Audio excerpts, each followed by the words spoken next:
Assalamualaikum warahmatullahi wabarakatuh. Sabah al-khair, kaifa halukum jami'an, lalakum daiman fi riayatillah. Hamdan wa syukran lillah ala ni'ami lati an'ama alaina zahiratan wa batinah.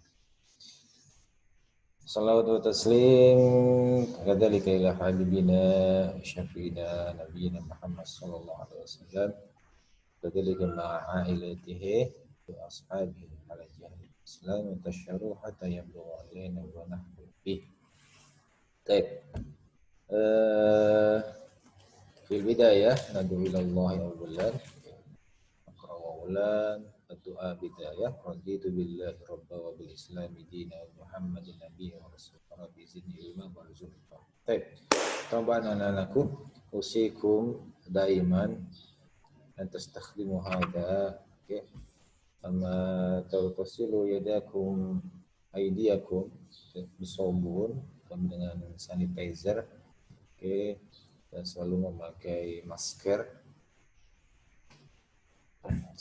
dan nad'u daiman natlubu Allah okay. Kita minta kepada Allah semoga wabah ini segera dihilangkan dan kita bisa berkumpul kembali seperti sedia kala.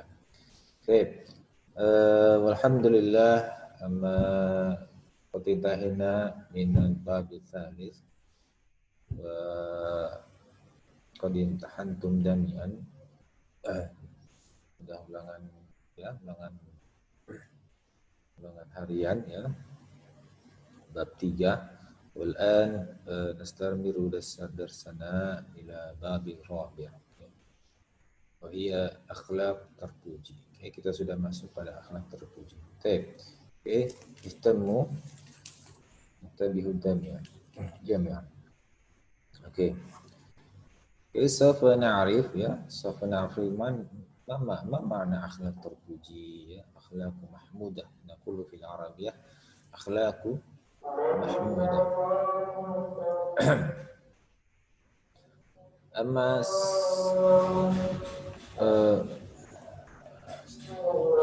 فيها سنتعلم عن أخلاق محمودة هي teguh pendirian ya dermawan optimis dan lain-lain ya. Lakin na'rifu awalan ma ma'na akhlaq mahmudah. Oke, wa na'rifu aidan pembagian konsep ya akhlak terpuji. Oke. Ada al-unwan mawdu' ya. Sanata'alamu bih. Oke, teguh pendirian, dermawan, optimis, qanaah, wa tawakal. Oke. Asyrahu lakum wahid. Dan akhlak terpuji. Man minkum ya'rif makna akhlaq mahmudah. Oke, saya ulangi, terpuji dalam bahasa Arabnya mahmud. Akhlak terpuji ya. Disebut juga akhlak mahmudah adalah akhlak yang baik. Setiap diri kita ya kaum muslim ini ya, yang beragama Islam, kalian semua anak-anakku dalam agama Islam dia sangat menekankan supaya kita memiliki akhlak yang terpuji. Itu faedahnya luar biasa ya. Kalau kalian memiliki akhlak terpuji tentu akan disenangi menjadi anak yang tersayang di antara keluarga. Lingkup keluarga akan menjadi teman yang sangat disenangi ya dalam lingkup teman-teman di kelas atau di sekolah tentu ya. Kalau memiliki akhlak mazmumah atau yang buruk ya kalau dibenci dibangun karena tidak menyenangkan, membuat teman sakit hati dan lain-lain. Nah, di antara akhlak terpuji yang akan kita pelajari di sini yaitu mengenai teguh pendirian. Apa sih teguh pendirian? Insyaallah kita jelaskan. Dermawan, optimis, qanaah dan tawakal. Nah, kalian ya bila memiliki sifat-sifat tersebut, insya Allah akan disenangi Allah, orang tua, teman dan lain-lain termasuk guru ya. akan menyenangi kalian, akan memberikan support yang baik, bisa berupa nilai yang bagus. Semua pasti mau kan diberikan nilai. Nah, sendirian, tuntaskan satu persatu ya. Ya apa ini maksud dengan akhlak terpuji tadi sudah. Apa saja yang termasuk akhlak terpuji tadi ya, dan apa manfaatnya memiliki akhlak terpuji ya. Kita bahas kembali ya. Akhlak terpuji itu adalah akhlak yang sangat baik ya. Di antara yang kita pelajari pada bab ini ialah teguh pendirian, dermawan, qanaah, dan tawakal. Nah, apa manfaatnya kalau kita memiliki, bila ada pertanyaan seperti ini, apa manfaatnya memiliki akhlak terpuji? Insya Allah ya, kalau memiliki sifat-sifat terpuji tersebut, kita akan disenangi Allah. Siapa sih yang tidak mau disenangi Allah? Semua hambanya selalu ini disenangi Allah. Karena kalau disenangi Allah, maka hidupnya akan tenang. Tidak ada murka baginya kalau kita disenangi Allah, yang dipermudah urusan kita, baik terhadap sesama. Lagi orang tua dan guru di kelas dan teman-temannya itu manfaat. Nah, teguh pendirian, nah teguh ya kita bisa bilang teguh itu ya kekeh ya, ini konsisten kalau bahasanya ya. Teguh pendirian adalah sabar ya, sabar dalam menghadapi cobaan, ujian ya yang diberikan oleh Allah Subhanahu wa taala dalam kehidupan ini ya. Kita tetap dalam kebenaran, berjalan di atas kebenaran, tidak pantang menyerah ya. Kita berbuat dalam kebaikan. Dan kita yakin juga disebut juga dengan agama Islam kita ini, kita yakin agama Islam sampai akhir ini disebut termasuk teguh pendirian ya. Ya. Nah, orang-orang yang memiliki teguh pendirian ini tidak akan mudah terpengaruh oleh bujukan atau rayuan teman. Misalkan begini ya, anakku dalam skala kecil saja ya. Ada bahasa yuk kita kita yuk. Kita bolos sekolah atau apa. Karena si A ini ya berpikir memiliki teguh pendirian, maka dia menolaknya dengan bagus. Wah, itu tidak bagus temanku ya. Itu ajakan yang tidak bagus, nanti akan ditegur sama bu guru, lagi kita akan dapat dosa ya, karena membohongi orang tua, ternyata kita tidak sekolah.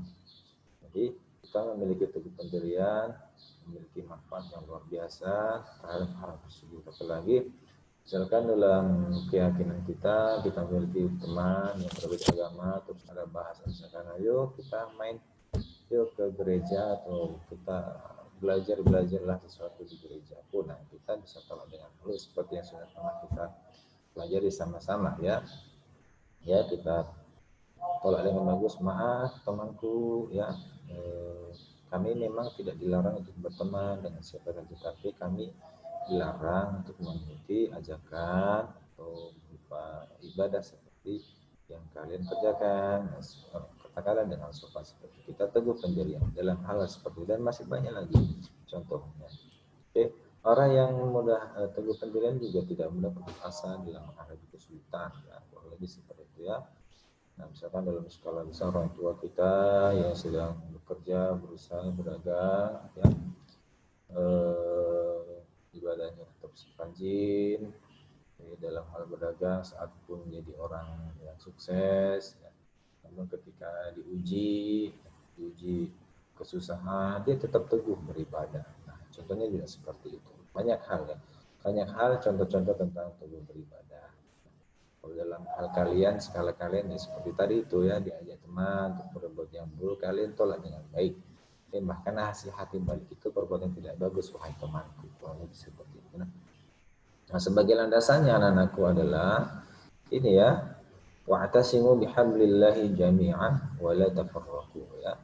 Kita diperintahkan melalui ayat ini ya, surah Ali Imran ayat 103 ini, dan berpegang teguhlah kamu semuanya pada tali agama Allah, dalam artian agama Islam ya, agama Islam, dan janganlah kamu bercerai-berai. Artinya kita bersikuku, berseteru atau debat atau ngeyel, berantem dalam suatu hal perkara. Tidak perlu itu, kita tuntaskan dengan kepala dingin ya. Kita disuruh berpegang teguhlah. Kalau kita memiliki masalah, ya kita selesaikan dengan kepala dingin. Musyawarah, minta pendapat teman, ya teman-teman kalian kalau kalian punya masalah, minta pendapat orang tua, oke, bagaimana jalan keluarnya. Nah, terus kepada Allah terutama dalam hal ibadah, dalam saat sholat, yang minta pada Allah, ya Allah berilah jalan atau bila hamba jalan keluar tentang masalah ini ya Allah, seperti itu ya. Kita teguhkan, ini berat sekali bagi hamba ya Allah, hamba mohon kepadamu untuk peringatkan beban ini, berilah hamba jalan keluar. Selalu ucapkan seperti itu ya. Kita minta saran musyawarah dan tidak boleh bercerai-berai. Karena titik iman seorang hamba itu saat diberi musibah itu sangat sangat teruji di situ ya. Teguh pendirinya sangat teruji. Banyak yang melenceng, berbelok ketika mencapai titik itu ya, tidak kuat dengan titik itu atau cobaan itu. Banyak sekali hamba-hamba Allah yang jatuh, jatuh tersungkur dalam rayuan setan ya, godaan setan saat mendapat musibah. Ya. Nah, bagi anak-anakku ya yang pernah mendengar sebuah kisah yang luar biasa yang mengenai salah satu sifat tubuh pendiri ini, siapa yang di antara kalian kenal dengan Bilal? Saya yakin kalian pasti mengenal kisah yang sangat luar biasa dari pengikut dari sahabat Rasulullah ini, Bilal bin Rabah ya nama lengkapnya, seorang budak ya. Kalau budak dulu sebutan sekarang mungkin ya pembantu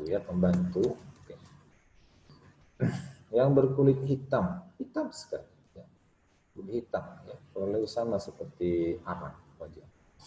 Tapi karena di posisi jihad ya, dia memiliki kemuliaan yang sangat luar biasa, dimuliakan oleh Rasulullah SAW. Kisahnya itu sangat termasyhur, sangat terkenal. Saat manakala ia menjadi budak ya,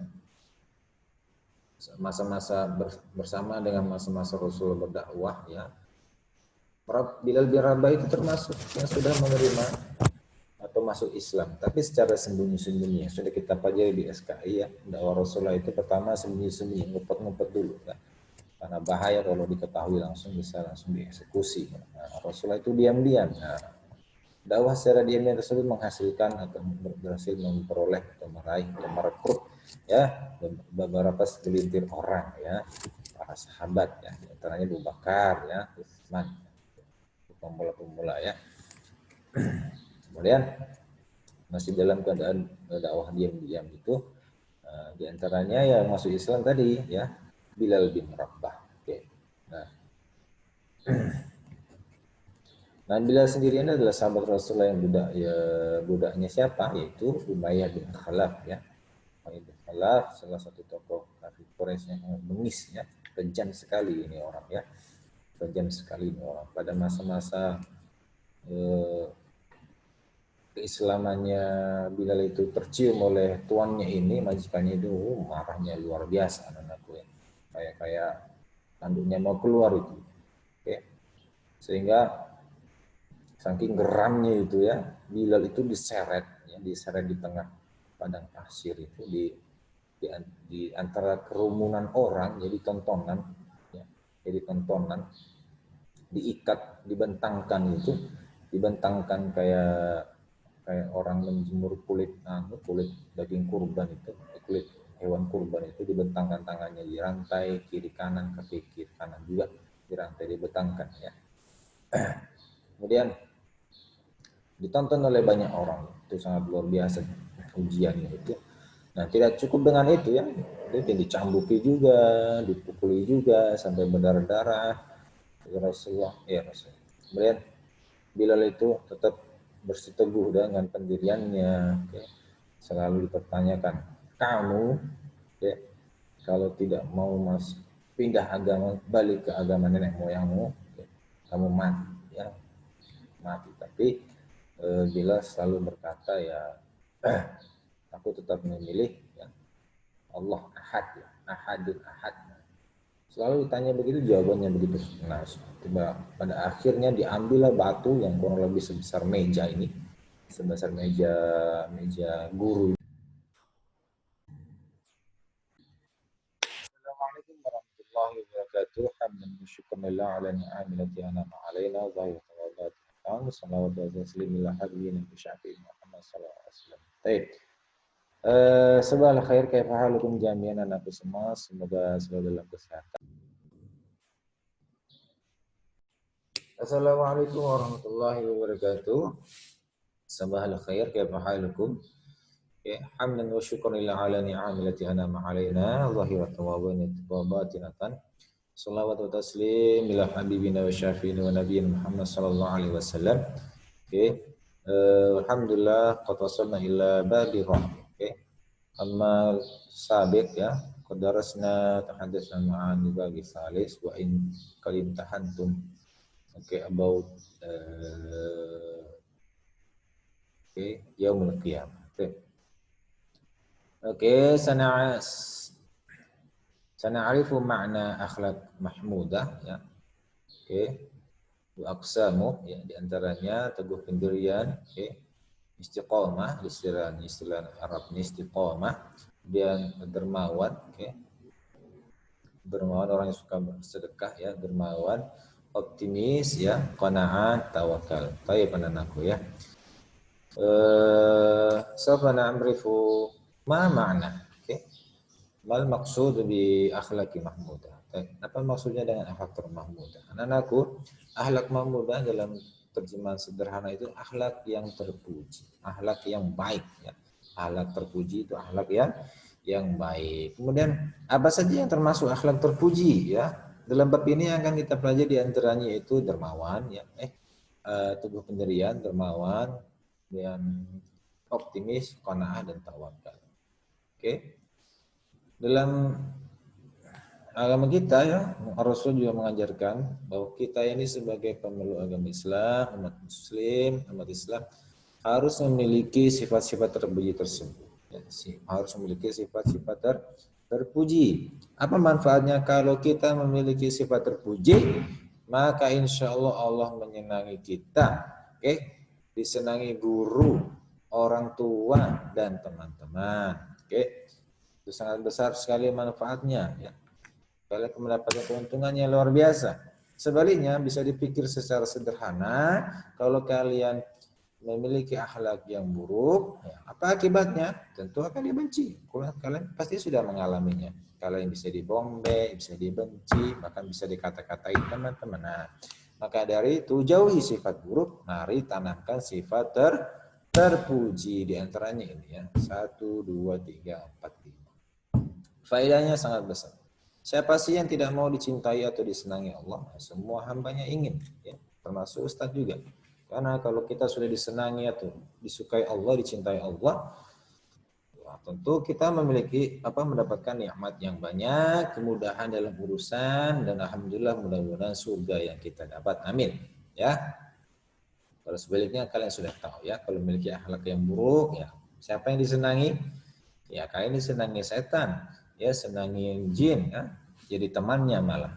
Dan ujung-ujungnya kalian dihasut, dibujuk, dirayu untuk berbuat keburukan, dan ujung-ujungnya naudzubillah waliyadzubillah neraka tempatnya. Nah, dari itu kalian pilih mana, mau memiliki akhlak terpuji atau akhlak yang buruk? Tentu akhlak terpuji, tah? Nah, salah satunya yang kita bahas di antaranya yaitu teguh pendirian. Ini sangat luar biasa anak-anakku ya. Barang siapa yang memiliki sifat ini, insya Allah ya akan mudah, akan memiliki jiwa yang kuat, mental yang kuat, tidak cengeng. Teguh pendirian artinya dalam menghadapi segala ujian dan cobaan itu tetap di jalan kebenaran serta pantang menyerah dalam kebaikan. Orang yang memiliki sifat ini ya tidak akan mudah terpengaruh oleh bujukan atau rayuan teman.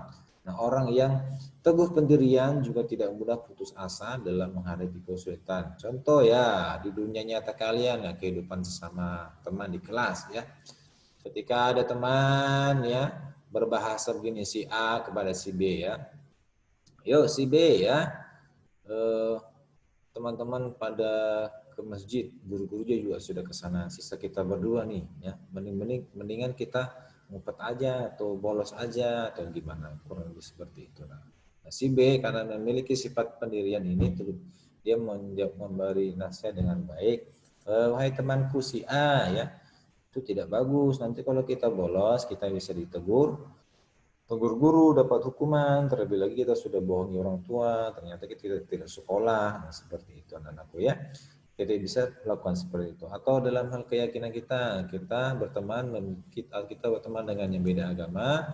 Ya, si B ini berkata kepada si A, yuk kita main-main yuk ke tempat ibadahku, misalkan ke gerejaku, kita main sana ya, belajar tentang cara ibadah kami lah gitu. Nah, kemudian si A ini, si B berkata si A ya, si A memberikan nasihat yang bagus. Oh, mohon maaf temanku si B, kami memang tidak dilarang berteman dengan yang beda agama, tetapi kami dilarang mengikuti ajaran kalian seperti itu ya. Jadi bisa maklumi ya, atau seperti itu. Nah, kemudian atau orang tua kalian dan skala orang tua yang sebagai pengusaha, sebagai pejabat, sebagai profesi lainnya ya, ketika diuji dengan cobaan yang berat, dia tetap istiqomah, dia tidak berkeluh kesah, dia tidak mengeluh bahwa ini terlalu berlebihan. Ya Allah, kuatkanlah, selalu berkata kuatkanlah hati hamba, sabit qalbi ala dinik ya, teguhkanlah hati hamba dalam jalan agamamu ya Allah ya. Hamba tahu hamba ini kau tidak akan memberi cobaan atau ujian melebihi dari kemampuan hambamu. Berilah hamba jalan keluar. Selalu berdoalah seperti itu ya. Jadi ketika dalam senang taat ibadah, meskipun tiba masa diberi ujian yang susah, tetap ibadah. Bismillah ya. Ya.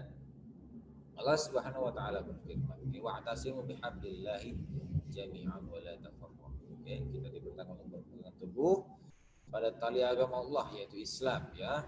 Jangan sekali-kali kita goyah, agama kita goyah, keyakinan kita goyah karena suatu hal ya. Seperti praktek-praktek di luar sana, di suatu wilayah terpencil ya, sebuah keluarga ya, tergiur pindah agama hanya karena sekotak kardus mie instan atau semacamnya ya, dengan beras berapa kilo. Tidak boleh menjual agama kita dengan semurah itu ya. Yakin ya agama kita dari lahir sampai mati. Oke. Kita yakin itu bahwa barang siapa yang memegang agama ini dengan kuat-kuat, insya Allah ya adalah hal kebenaran pula surga jaminannya anak-anakku ya. Kita tidak boleh bercerai-berai. Sekali lagi, bila kita ditimpa masalah, ya kita bermusyawarah dengan teman-teman, ya. Kita minta pendapat orang tua, ayah bunda, begini ada masalahku di kelas, di sekolah dengan temanku, bagaimana solusinya, seperti itu misalkan. Atau dalam skala besar lagi diuji, ya. Harta kita habis, ludes, ya. Atau keluarga kita sakit, Allah, ya kita mohon pada Allah. Ya Allah, berat sekali cobaan ini bagi hamba, tapi tolong kuatkanlah hati hamba ya Allah, berilah hamba jalan keluar. Hapuskanlah dosa-dosa hamba ya Allah. Pun kalau cobaan ini ada sebagai bentuk menghapus dosa-dosa kecil hamba terima ya Allah. Seperti itu anakku ya. Nah, selanjutnya terdapat kisah masyhur dari para sahabat, salah satu sahabat yang mengenai sifat ini. Ya, siapa yang di antara kalian kenal dengan Bilal bin Rabah ya? Bilal bin Rabah ini adalah seorang budak. Budak itu bahasa sekarangnya pembantu ya. Dulu itu lebih sengsara, budak itu diperkerjakan semaunya, nggak makan dikasih makan terserah ya. Disiksa dulu ya. Salah satunya adalah Bilal bin Rabah. Bilal bin Rabah ini adalah budaknya Umayyah bin Khalaf. Salah satu pemuka Quraisy ya yang kita pelajari di SKI ada Abu Jahal ya. Ada Abu Jahal, Umayyah, kemudian ada Suhail ya, dan lain-lain ya. Di Umayyah memiliki budak bernama Bilal bin Rabah. Dalam kesehariannya ya, Bilal bin Rabah itu bekerja di rumah, membantu aktivitas para pemuka kaum kalau berkumpul menyajikan masakan dan lain-lain, menyajikan makanan dan lain-lain. Oke. Bersama dengan dakwah Rasulullah yang satu masih diam-diam, sembunyi-sembunyi ya, mampu merekrut beberapa orang saja seperti Abu Bakar, Utsman, Haris dan lain-lain ya, keluarga-keluarga Rasulullah ya, termasuk ya yang melindungi beliau yaitu ya pamannya ya, pamannya Rasulullah. Setelah meninggal kakeknya kan dibawa oleh pamannya ya, Abu Talib ya. Nah, dakwah bersembunyi-sembunyi ya, namanya bersembunyi-sembunyi karena kondisi masih sangat riskan, mengkhawatirkan. Salah satunya Bilal bin Rabah cerita ya memeluk agama Islam tapi tidak diketahui. Seiring waktu ya agama Islam itu mulai terendus oleh hidung-hidung atau telinganya kaum kafir Quraisy, itu mereka geram ya dan mulai mengendus siapa saja yang sudah masuk Islam. Nah, ketahuanlah Bilal bin Rabah ini ya diam-diam sudah masuk Islam. Singkat cerita ya, dengan ada kisah masyhur lainnya, seorang perempuan itu Sumayyah namanya, Sumayyah dengan siapa itu, Anas juga. Anas Sumayyah itu seorang perempuan yang mati juga ditombak oleh ini ya, oleh Abu Jahal itu, mati syahid ya dalam keislamannya, di seorang budak juga, tapi nanti diceritakan. Sama ketugahan ya, ya ditombak tembus yang dadanya itu dan meninggal mati syahid. Seorang perempuan pertama, seorang budak perempuan pertama yang meninggal. Dan ini ya hampir mendapat nasib yang sama ini bila ceritanya ya, dia diseret ya, diseret di tengah padang pasir yang sangat panas saat itu ya, jam 12 siang. Kita tahu kalau Arab Saudi itu panas bisa sampai 50 derajat ya. Diikat tangannya kiri kanan menggunakan ya rantai, kaki kanan dengan rantai dibentangkan, ditelentangkan di tengah-tengah matahari, terik matahari, dan dipukuli, dicambuki. Sudah berlumuran darah di punggungnya, bekas cambukan. Dipaksa untuk kafir kembali ya. Dihadapkan di dekat di pandangan matanya Bilal itu, ini patuh, sembahlah, sembahlah, sembahlah. Bahasanya kalau nggak, tapi Bilal tetap punya teguh pendirian. Ahadun ahad, saya menyembah Allah, hanya Allah, hanya Allah. Nah, makin geram ini Umayyah bin Khalaf ini. Diambillah batu yang sebesar mungkin meja guru ini, meja guru ya. Kemudian ditindihkan di bagian dadanya, bagian kanan ini, setengahnya. Allah, luar biasa bebannya ya. Luar biasa beban cobaan itu, sangat besar sekali, sangat berat sekali bagi seorang hamba yang awal-awal itu masuk Islam. Oke. Karena taruhannya nyawa, bayangkan. Akidah atau keyakinan dengan nyawa. Kalau tidak kuat mungkin sudah ingkar kembali dengan Islam. Tapi Bilal dengan memiliki teguh pendirian tetap memilih Islam, ahadun ahad. Oke, luar biasa. Dan ini ditonton oleh banyak orang. Ya.